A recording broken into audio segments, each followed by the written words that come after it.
जम्मू कश्मीर में 2 नवंबर को आतंकियों के खिलाफ सुरक्षा बलों ने तगड़ा एक्शन लिया था। घाटी में कई जगहों पर सुरक्षा बलों और आतंकियों के बीच मुठभेड़ हुई। बांदीपोरा और अनंतनाग में 3 एनकाउंटर हुए।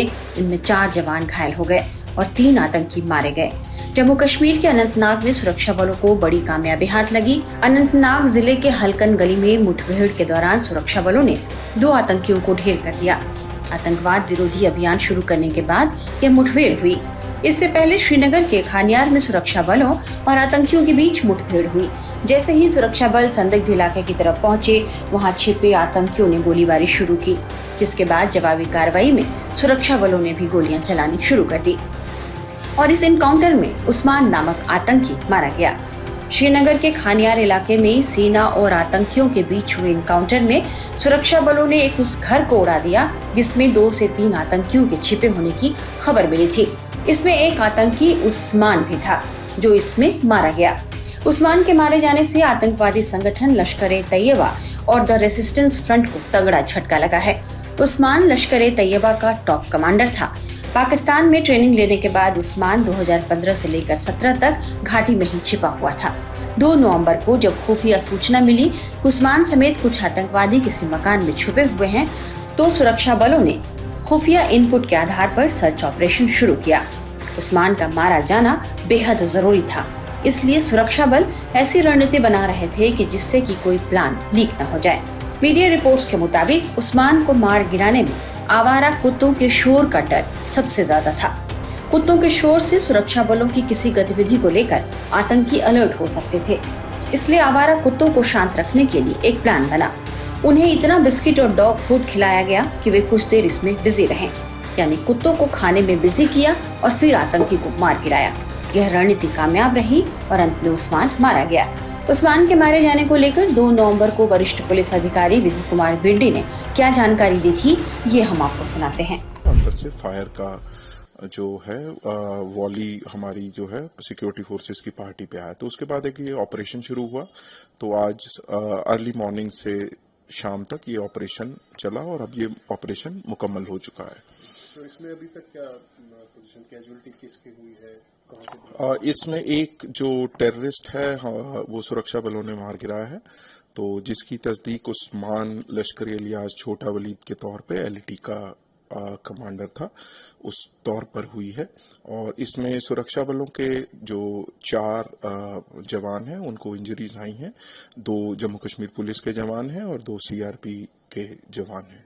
तो ये कहां से बिलोंग करता था, पाकिस्तानी था, कुछ इसकी इन्वॉल्वमेंट थी यहाँ पे इससे पहले? अब तक की ताजा 2 शिनाख्त और उसके हिसाब से ये फॉरेन मिलिटेंट, इसका जो है फॉरेन टेररिस्ट है, उसकी तस्दीक हो रही है। कोई इन्वॉल्वमेंट अभी तक इसकी इन्वॉल्वमेंट जो पिछले साल जो इंस्पेक्टर मसरूर की किलिंग में था, इसका रोल और इन्वॉल्वमेंट उसमें आया है और बाकी तफ्तीश उसमें रवा है और इसका रोल और उजागर करके इसको हम लीगल कंक्लूजन पे लेके जाएंगे।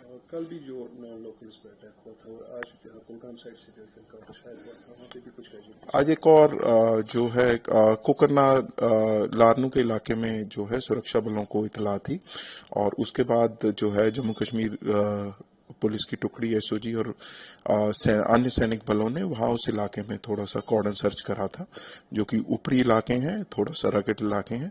तो वहां पे कुछ जो आर्म्ड टेररिस्ट की मूवमेंट जो ऑब्जर्व हुई और उसके बाद एक ऑपरेशन शुरू हुआ।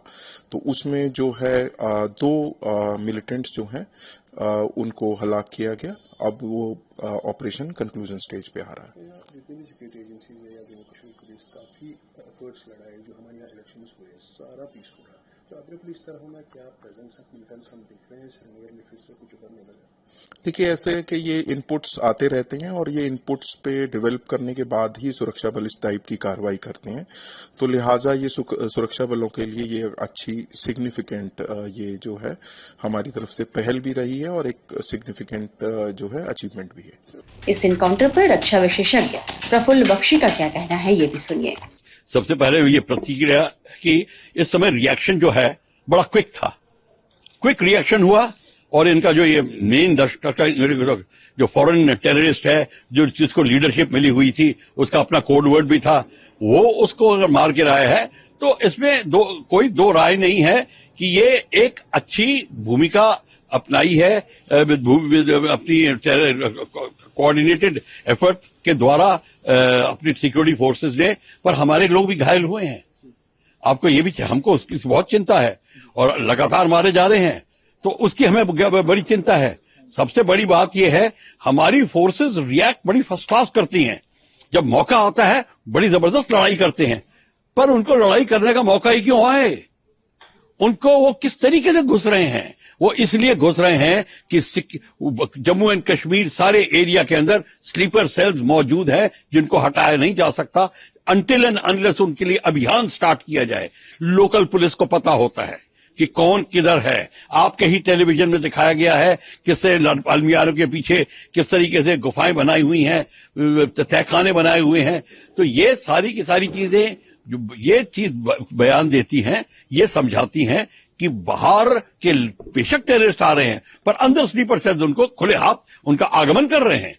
ये जो प्रॉब्लम है, इसको हमारे जो सिक्योरिटी फोर्सेस हैं बड़ी मुस्तैदी से, बड़ी बहादुरी से अपनी जान गंवा के अपने घायल होकर पूरी करते हैं, मैं मानता हूं। पर हम उनको ऐसी परीक्षा में क्यों डालें? मेरा कहना ये है, कोड वर्ड उसका कोड था, मतलब कि उसका जो कम्युनिकेशन में जो नाम लिया जाता था उसका फॉरेन नेम नहीं लिया जाता था, उसका नाम वो जो नाम उनको दिया है वो दिया जाता था। तो सर इसका फ्यूचर इफेक्ट हम किस तरह से देख सकते हैं, क्योंकि ये काफी लंबे समय से सक्रिय था और इसने एक इंस्पेक्टर की हत्या में भी बेहद अहम भूमिका निभाई। देखिए, इसने इंस्पेक्टर की हत्या में भूमिका निभाई थी, और क्यों नहीं, वो आया ही था इंस्पेक्टर्स और पुलिस को और सिक्योरिटी फोर्सेस को मारने के लिए, तो अपना काम करके चला गया। वो तो उसने भाई, हमने जो उसको खत्म किया बहुत अच्छा किया, पर हमने रिएक्ट किया। जब तक हम पीओके के अंदर घुस के, जहां से वो अंदर आ रहे हैं, जब तक वो बेसिस नहीं खत्म करते, उनको वहां नहीं पकड़ते, तब तक हमारे को मेरे हिसाब से सफलता तब मिलेगी। नहीं तो ये आते रहेंगे, आप उनको मारते रहिए। मतलब आपके घर में घुस रहे हैं, आपके बेडरूम से निकल के वो ड्राइंग रूम में आ रहा है और आप मार रहे हो उसको, तो ठीक है, पर आप वेट कर रहे हो उसके आने की। तो ये मैं कहने को ये कह रहा हूं कि हमारे को दो चीजें नजर आती हैं। हमारी फोर्सेस बहुत तगड़ी हैं, बहुत बहादुर हैं, पर आप उनका इम्तिहान क्यों ले रहे हो? जब तक हम पूरे जम्मू एंड कश्मीर को एक कमांड एंड कंट्रोल में नहीं रखेंगे और पूरे स्लीपर सेल्स को नहीं हटाएंगे, और जहां से पीओके से अंदर घुस रहे हैं उस जगह को हम क्यों नहीं कब्जा कर लेते? 8-10 किलोमीटर दूर है, ये 6-7 बेसेस है, 8-10 बेसेस हमारी अटैक हेलीकॉप्टर की रेंज में, मीडियम हेलीकॉप्टर की रेंज में, मल्टी बैरल रॉकेट लॉन्चर्स की रेंज में, ड्रोन्स की रेंज में। आपको किस बात कोई कमी नहीं है। हम जिस दिन ये अभियान शुरू करेंगे, पीओके में प्रेशर डालना शुरू करेंगे, आप देखेंगे सब ये बंद हो जाएगा। और दूसरी बात ये है, अफगानिस्तान के अंदर जो 8.8 बिलियन 9 बिलियन का आर्मामेंट छोड़ गया है अमेरिका, वो अब आर्मामेंट इस्तेमाल कर रहे हैं। फॉरेन टेररिस्ट है। अभी मार्क 4 राइफल वगैरह जो कार्बाइन जो आपने एएनआई नहीं कवर किया था, हमने ही बताया था, आप खबर लेके आए थे, वो कर रहे हैं। Rocket launchers, motor locating radars, ये सारा उनके पास है। तो मैं आपको दोबारा कह रहा हूं, हमारे फौज की उपलब्धि बहुत जबरदस्त है। आप उनको रखते हैं, वो बड़ी मुस्तैदी से उस जगह को उड़ा देते हैं, पर आते क्यों हैं? हमको ये गुत्थी नहीं सुलझेगी कि फिर रोज आ रहे हैं, कब नहीं आ रहे, तो कितने महीनों से आ रहे हैं। ये प्रॉब्लम है। वहीं जम्मू कश्मीर में आतंकी हमले में हो रहे इजाफे को लेकर जम्मू कश्मीर के पूर्व मुख्यमंत्री और नेशनल कॉन्फ्रेंस के अध्यक्ष फारूक अब्दुल्ला ने जांच कराने की मांग की है। देखिए, इसमें एक बात जरूर है कि इसकी तहकीकात होनी चाहिए। ये कैसे है कि हुकूमत आ गई है और ये हो रहा है।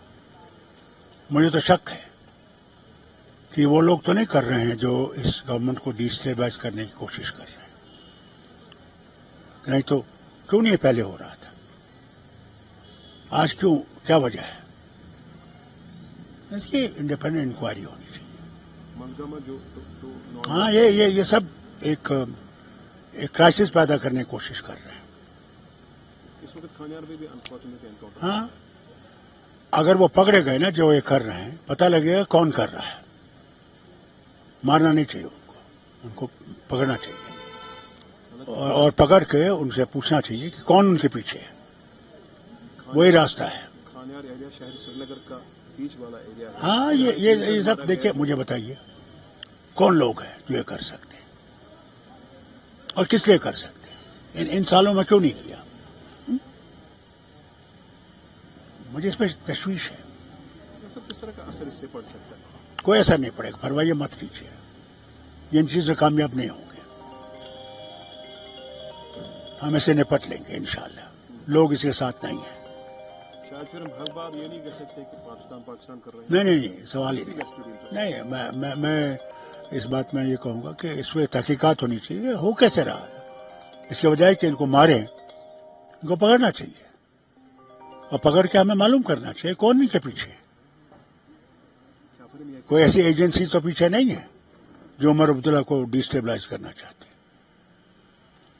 तो हम कह सकते हैं कि प्रेजेंस ऑफ मिलिटेंसी दिखाने की कोशिश की जा रही है। हो सकता है, मगर मिलिटेंसी है ही नहीं, अभी तक थी नहीं, अब कहाँ से आ गई? हाँ, यहाँ तो नॉर्मल सी है, हर तरफ लोग आराम से जा रहे हैं, काम कर रहे हैं, सब ठीक है। जम्मू कश्मीर में पिछले कुछ महीनों में आतंकी घटनाएं काफी बढ़ गई हैं। कभी सेना के जवान तो कभी प्रवासी मजदूरों को निशाना बनाया जा रहा है। वहीं सुरक्षा बल भी आतंकियों के सफाई के लिए लगातार सर्च ऑपरेशन चलाने में जुटे हुए हैं। आतंकी अक्सर ही घुसपैठ की कोशिश में लगे रहते हैं, लेकिन सुरक्षा बल उनके मंसूबों को लगातार नाकाम करते रहते हैं। सुरक्षा बलों ने पिछले कुछ समय से आतंकवादियों के खिलाफ कई सफल ऑपरेशन किए हैं। उस्मान के मारे जाने से आतंकी संगठनों की कमर टूटी है, हालांकि खतरा टला नहीं है। श्रीनगर में 3 नवंबर को ग्रेनेड हमला हुआ। यह हमला मुख्य श्रीनगर में टीआरपी ऑफिस के पास संडे बाजार में हुआ। ब्लास्ट की चपेट में संडे बाजार की भीड़ आ गई, जिसमें 12 लोगों के घायल होने की खबर है। आशंका है कि उस्मान की मौत से आतंकी तिल मिलाए हुए हैं और वे फिर कोई हमला कर सकते हैं। लिहाजा जम्मू कश्मीर में सख्त सुरक्षा व्यवस्था कर दी गई है।